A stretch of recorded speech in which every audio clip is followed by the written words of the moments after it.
Ang kabaligtaran naman ng balat sibuyas ay kapal ng muka. Sa araw-araw nating pamumuhay ay napapaligiran tayo ng makakapal na muka.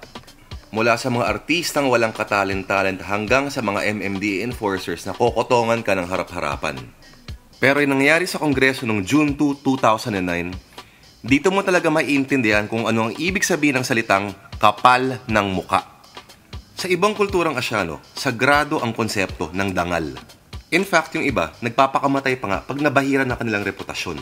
Mapagsuspetsahan lang, take note, suspetsa lang ha, tatalo na yan sa bangin. Tingnan mo yung nangyari sa dating presidente ng South Korea. Dito sa Pilipinas, huling-huli na, nagmamalaki pa at babatiin ka pa sa tarpaulin. Pagkatapos ng nangyaring parasahang botohan ng June 2, 2009 para sa Constitutional Assembly, makikita natin ang kababaang uri ng mga taong kunwari ay kumakatawan sa atin. Ngayon, maintindihan mo na kung bakit lower house ang tawag dito. Bastusa na, sabi ng mga nagwewelga. Garci, ZTE, Joke, marami pang iba. Ngayon, ito. Bong Revilla, dito dapat manginig ang laman mo sa galit.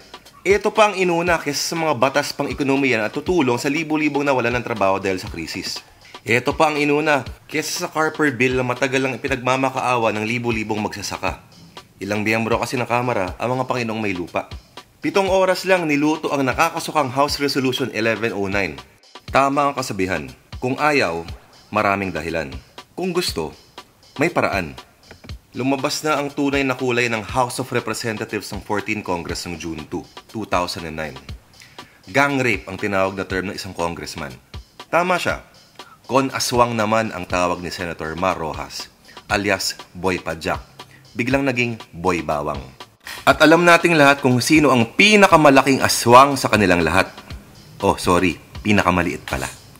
Mula sa mga tarpaulin sa kanto hanggang sa mga gagarang kotse na may number 8 na plaka at wangwang, hindi ko talaga makita kung saan napupunta ang perang pinaghirapan ko.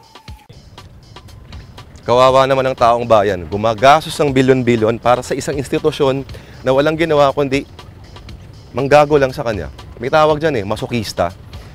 Bakit ba natin ginaganto ang mga sarili natin? Parang nagbibigay tayo ng pera para martilyuhin tayo sa ulo. Dapat hindi si Hayden ko ang binuhusan nitong si Abner Afwang. Dapat yung mga congressman. Pero hindi dapat tubig, dapat gaas. Saka sinindihan.